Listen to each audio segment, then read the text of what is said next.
Donc premier jour, tout se passait bien, je sors du train après avoir fait l'introduction. Introduction extrêmement importante si vous n'avez pas joué à Fear and Hunger 1. L'introduction dans ce jeu, c'est vraiment essentiel. Vous allez avoir différentes questions qui vont vous être posées et ces questions vont complètement changer la suite de votre aventure, ou en tout cas vont bien la modifier en vous la compliquant ou vous la simplifiant, car ça joue sur le passé directement du personnage, et vous pouvez commencer avec des skills très différents. Vous pouvez commencer avec des stocks de nourriture, avec un petit peu de stock d'armement, avec la compétence cambriolage qui vous permettra d'ouvrir toutes les portes, et encore plein de compétences différentes, et je pense que là, Fear and Hunger 2 a dû nous rajouter un bon paquet de compétences. Pour la petite histoire qu'on peut lire sur Sens Critique, vous n'avez que 3 jours pour découvrir les secrets que cette terre maléfique recèle dans ses recoins les plus sombres. Parmi 14 étrangers, vous vous retrouvez à la périphérie de la ville de Prééville, une ville qui s'accroche encore à ses rites anciens et à ses traditions macabres.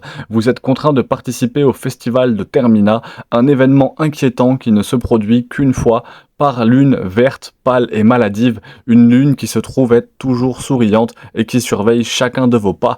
Il n'y en a qu'un seul qui s'en va une fois les 3 jours terminés, mais je pense que nos protagonistes ne le savent pas encore. Ça va être très intéressant, on va voir ce qui se passe dans mes premières runs. Pourquoi est-ce que ce jeu est le jeu le plus cruel ou le plus sadique? Vous pouvez appeler ça comme vous souhaitez, mais c'est vraiment un des jeux les plus sadiques qu'on a eu l'occasion de voir, et c'est ce qui fait toute sa beauté. C'est un jeu qui est extrêmement intéressant, très proche, plus proche de l'immersive sim que vraiment du jeu d'horreur, mais vraiment le 1 étant vraiment une pépite plus que agréable à jouer. Effectivement, le 1 était très très très agréable à jouer. Si vous n'avez pas eu l'occasion avant de jouer au 2, je vous conseille vraiment de jouer au 1, qui était, c'est vraiment une pépite. Franchement, une fois que vous allez vous lancer dedans, vous allez être pris par le jeu. Il faut essayer de le voir comme une expérience un petit peu à part et vous allez vraiment apprécier. Là, on voit qu'il y a pas mal de choses qui ont été rajoutées. On a toujours les cases de food, de book, d'armes et d'armure.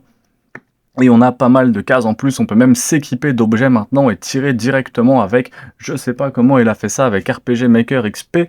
Moi j'ai eu beaucoup de mal à m'en servir quand je faisais des jeux dessus à l'époque. Et ça c'est encore un bonus en plus, surtout si ça a été fait avec RPG Maker XP, je pense. Il n'y a pas de raison que le 2 ait pas été fait de façon différente que le 1. Si vous avez des informations là-dessus, n'hésitez pas à en parler en commentaire. Fear and Hunger 2, Termina est oppressant, implacable et sans espoir. C'est un mélange de JRPG et de Survival Horror, donc c'est un peu ce que je dis. Le combat au tour par tour rencontre la gestion des ressources. 3 jours pour explorer la méchante ville et découvrir ses sombres secrets. 3 jours avant que la lune pâle et d'un ver maladif atteigne son apogée. Termina est à nos portes. Et déjà là, vous pouvez ressentir les nombreuses inspirations du jeu vidéo. Si vous êtes un gros joueur de jeux vidéo, moi, cette espèce de lune avec les 3 jours, ça me fait forcément penser à un Zelda très très très intéressant. Et forcément, le fait qu'on ait une botaniste, le fait qu'on ait des plantes pour se soigner, des plantes vertes, bleues, rouges, ça rappelle Resident Evil. Et là, le fait qu'on soit dans une ancienne périphérie, une ville avec des rites anciens, des traditions macabres, plus un peu le style de certains mobs, moi je sens vraiment une grosse inspiration de Resident Evil aussi. De toute façon, rien que la couleur des plantes, le fait de se soigner avec ça, je pense qu'il y a forcément de l'inspiration, et c'est pour le mieux parce que le jeu s'inspire de très très très gros jeux. Là, je suis en haut en train d'essayer de tourner un peu, je voulais voir si on avait accès au chemin par ici. Visiblement, on n'a pas accès à ce chemin-là. J'ai vu aussi un YouTuber dire que le début avec le train où on est serait justement la zone où l'Outlander, le chevalier se réunissent dans Fear and Hunger 1. Je sais que vous voyez de quelle zone je parle. Quand vous arrivez dans l'espèce de rêve à Maharb dans la ville, et ben justement on a une zone où l'Outlander, le chevalier sont en train de discuter. Et effectivement, on pense que c'est la même zone. On voit aussi qu'il y a des personnages qui bougent, grosse différence avec le 1. On a des personnages, alors qui bougent forcément, mais qui sont amicales comme là, qui elle commence le trajet quasiment en même temps que nous, puis elle a l'air d'aller à un endroit bien particulier. Donc là, je ne l'ai pas suivi, mais bien sûr que je vais la suivre, et bien sûr que ça fera l'objet d'une vidéo complètement indépendante. Où est-ce qu'elle va? Là, vous voyez que je me suis fait tirer dessus directement, je m'y attendais pas. Je monte un petit peu, je me fais tirer dessus. On est un peu en roue libre, là, on va suivre mes 3 premières morts, en fait, sur le jeu. Je suis allé assez vite, c'était vraiment pour essayer de vous concevoir la vidéo et essayer de vous faire un truc un petit peu sympa. Et bien sûr, là, je vais repartir sur 10 ou 15 parties. afin de vous fournir des vidéos très qualitatives avec des guides comme pour Fear and Hunger 1, donc sur chaque mob différent, sur comment essayer de le battre. Surtout que j'ai encore moins de matière, parce qu'autant Fear and Hunger 1, je peux m'habituer ou me reposer sur certaines vidéos anglaises et faire des traductions. Là, il y a l'air d'avoir beaucoup moins de matière. Mais c'est pas grave, ça va me faire encore plus de travail, c'est avec grand plaisir. On tombe sur ce mob avec le fusil qui est justement disponible devant nous, qui a l'air bien dangereux. Qu'est-ce qu'on fait? Ben, je vais essayer de l'attaquer. Moi, au début, je me suis dit, tiens, j'attaque une fois, je coupe les bras. J'attaque une deuxième fois, je coupe la tête. En mode Fear and Hunger 1, en fait, tout simplement. Sauf que deuxième attaque sur le bras, il est toujours pas mort et il m'a complètement éliminé derrière, il m'a massacré. Donc, je repars directement avec une deuxième run et on va essayer d'aller voir si on peut aller un petit peu plus loin.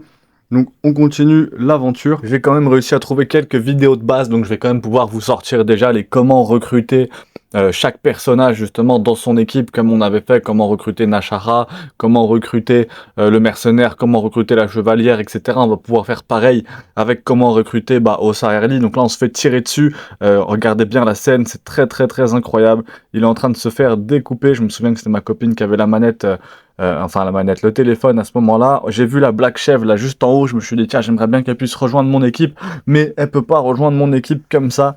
Donc ça tombe bien, ça sera la prochaine vidéo, ou l'une des prochaines vidéos en tout cas, que j'essaierai de faire comment récupérer la GOAT Black Kalev dans son équipe, comment recruter Levi, comment recruter Henrik, comment recruter Olivia.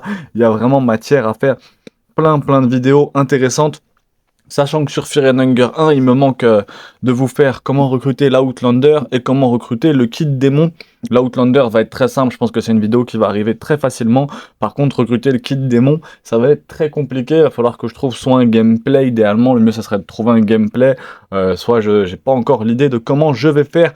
Mais revenons à cette run, donc là je m'enfuis, je me suis dit que ça servait à rien de commencer un combat, et en fait j'aurais pu rentrer dans la maison de la Ghost Black Kalev, mais sur le coup j'ai pas fait attention, j'aurais dû rentrer dans la maison parce que apparemment il y a quand même pas mal de choses à faire en bas et ça permet de remonter et de la recruter si je dis pas de bêtises. Donc on va continuer à avancer tout simplement. N'oubliez pas de chercher dans tous les barils, ça change pas, c'est comme Fear and Hunger 1. Il faut vraiment essayer de tout ramasser, de chercher partout les barils. On a les toilettes ici où ça nous propose de sauter dedans. J'ai hésité, j'ai eu les souvenirs de les toilettes de la prison du garde dans Fear and Hunger 1, et je me suis dit on va pas y aller, c'est pas malin. Par contre, en prenant le papier cul, ça peut vous permettre de soigner vos plaies, c'est un peu l'équivalent du close fragment dans Fear and Hunger 1, donc ça peut, si vous saignez, vous utilisez directement le PQ. Aventure très sympa, très surprenante, n'hésite pas à lâcher un petit pouce bleu et à t'abonner si t'en es encore là dans la vidéo, ça ferait super plaisir. Et ça va me permettre de me motiver afin de sortir d'autres vidéos. Même si tu lâches pas de pouce bleu, de toute façon, je vais quand même sortir plein de vidéos, mais ça fait super plaisir. On peut voir un combat contre un mob, le villager, et je parlais d'un plus... Ouh là là, je parlais, 1, 2, 3, de Resident Evil tout à l'heure. Et là, l'inspiration, elle est quand même toute trouvée. Moi, il me fait vraiment penser. Donc là, on voit qu'en plus, il peut utiliser lui-même un beer trap. Un beer trap bien violent, un souvenir vraiment de Fear and Hunger 1. Il permettait de capturer les gardes de prison en leur coupant bien les jambes. Donc j'ai essayé d'optimiser justement, mais j'avais plus de pistolet. Le pistolet, on va le voir dans un autre moment, c'est même un vrai fusil qu'on va voir. Je suis tombé sur quelque chose d'Indie Hellzone, je tenais à vous le partager du point de vue de l'horreur. Fear and Hunger, surtout Fear and Hunger Termina, présente un type d'horreur différent de son prédécesseur. L'original est défini par l'oppression, donc Fear and Hunger 1 est défini par l'oppression, tandis que la suite est définie par le chaos. Si cela a du sens, dans l'original, Fear and Hunger, vous plongez dans un endroit qui est déjà redouté en recensant ses conséquences mystérieuses, persistantes, et en essayant de forger un avenir avec le sentiment que les acteurs mordent plus qu'ils ne peuvent mâcher.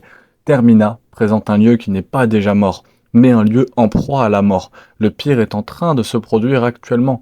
Et même si certains acteurs principaux recherchaient déjà Préville pour des raisons sérieuses, ils sont plus ou moins entraînés dans quelque chose qu'ils n'avaient pas prévu. Cette ambiance est renforcée par le fait qu'une grande partie de la distribution principale est composée de personnes relativement normales. Bien sûr, vous avez le magicien, qui est quand même expérimenté, Osaa, le Yellow Mage et l'occultiste Marina. Mais tout le monde se sent banal malgré son passé. Par exemple, Karine est journaliste, mais elle ne travaille même pas sur des trucs du genre Hunter. Fear and Loathing in Pueville, mais une journaliste d'investigation plus ordinaire, bien que normaux, les acteurs véhiculent une énergie différente de celle de leurs prédécesseurs. Les acteurs du premier jeu avaient l'impression de traverser un marécage pour survivre, tandis que celui-ci, on a l'impression de se battre activement pour survivre, même les uns contre les autres si vous le souhaitez. 8 des concurrents sont actuellement jouables. Comme dans le jeu précédent, vous pouvez parcourir des histoires uniques pour chaque personnage pour commencer avec des compétences et des objets supplémentaires. Donc c'est ce que je vous parlais, c'est vraiment à l'introduction. Une mention spéciale va à Osaha, donc c'est le Yellow Mage, dont la trame de fond est une aventure textuelle directe sur lui explorant le donjon du jeu précédent. Donc super intéressant Osaha, on va en apprendre beaucoup sur le lore de Fear and Hunger. Si vous voulez une vidéo qui lui est dédicacée, va falloir lâcher un maximum de pouces bleus et de commentaires. Les personnages proposent tous des styles bien différents. Là, on voit que je me fais les dogs. Hein. Je me fais les dogs au fusil avec Levi. J'ai renommé Levi l'ex-soldier en Levi. Je trouvais ça un petit peu plus stylé, Levi. Levi que Levi. Mako était un boxeur underground, on l'a vu aussi tout à l'heure, lui, et a la capacité de frapper 2 fois s'il n'a aucune arme équipée. Et honnêtement, c'est le plus cool des combattants. Je pense vraiment que je vais aussi me pencher sur lui très très vite. Enfin, vous avez compris, car il n'y a rien de plus brut que de se battre des créatures surnaturelles à main nue. Olivia est intéressante dans la mesure où elle est un personnage handicapé et que vous devez équiper et déséquiper son fauteuil roulant pour vous déplacer. Et elle peut percuter des ennemis si elle descend les escaliers. À des bas, sa capacité à apprendre des recettes d'artisanat uniques la rend également utile pour survivre. Cependant, vous n'avez pas accès à toutes les compétences d'un personnage si vous ne jouez pas avec lui. Donc les personnages comme Olivia semble plus utile s'il mène le peloton. Termina semble plus actionnel que son prédécesseur, c'est ce que je disais un petit peu. Allant de pair avec la sensation plus chaotique de ce jeu, il y a beaucoup plus de batailles possibles et outre le principe festival de Termina, vous êtes encouragé à vous battre davantage, car au lieu d'avoir des pierres d'âme singulières qui traînent pour améliorer vos compétences, vous devez sacrifier des lots de têtes de vos ennemis vaincus pour les obtenir. Le jeu se déroulant après une seconde guerre mondiale fantastique, les armes à feu sont un élément prédominant et vous pouvez simplement essayer d'abattre des ennemis dans le monde extérieur pour éviter complètement le combat. Donc le combat, c'est exactement le même mécanisme que ce qu'on a vu sur Fear and Hunger 1, avec ce mécanisme de découpage, bras gauche, bras droit, tête, en fonction des préférences, et vos premières parties seront probablement définies par l'apprentissage du règle de jeu, des horaires des personnages, des dangers spécifiques à prendre en compte pour des parties ultérieures. Vous essayerez idéalement d'en faire le plus possible entre les sauvegardes, en effectuant des sauvegardes si précieuses. Attention, si vous ne connaissez pas les sauvegardes dans Fear and Hunger, hein, c'est vraiment un easter egg. Il y a tellement de stress ajouté à cette expérience. Par exemple, est-ce que j'ose explorer cet endroit et risquer de perdre ma dernière demi-heure de temps réel, ou économiser et risquer du temps de jeu? C'est stressant mais très très engageant. Donc l'article est vraiment pas mal, hein. N'hésitez pas à mettre un petit coup dessus, c'est Indie Elhos, qui nous parle aussi un peu du mode Mazo. Donc le mode Mazo SM, c'est la difficulté la plus difficile du jeu, dans laquelle vous êtes enfermé dans la nuit du dernier jour. Vous ne pouvez donc pas vous endormir pour sauvegarder ou améliorer vos compétences, tout le monde est brûlé par la lune. Vous pourriez les rejoindre aussi, car désormais les rayons de la lune vous transformeront si vous restez dehors trop longtemps. La lune est le trône de Kher, et nous devons nous réjouir. Et j'ai vu aussi un mec qui parlait du dernier mode de Fear and Hunger, hein, le mode Dungeon Knight. Si vous n'êtes pas au courant, la difficulté la plus dure de Fear and Hunger, hein, j'ai fait une vidéo dédicacée aux difficultés, c'est la mode Dungeon Knight, qui est un simulateur de rencontre sur Fear and Hunger, hein, donc c'est un petit peu particulier, mais c'est le mode le plus, le dernier en fait, hein, de Fear and Hunger, donc c'est un gros easter egg. Donc gros big up à Fear and Hunger Termina, hein, c'est vraiment très cool, n'hésitez pas à vous abonner et à mettre un max de pouces bleus pour que je sorte le maximum de vidéos le plus qualitatives possible sur Fear and Hunger 2.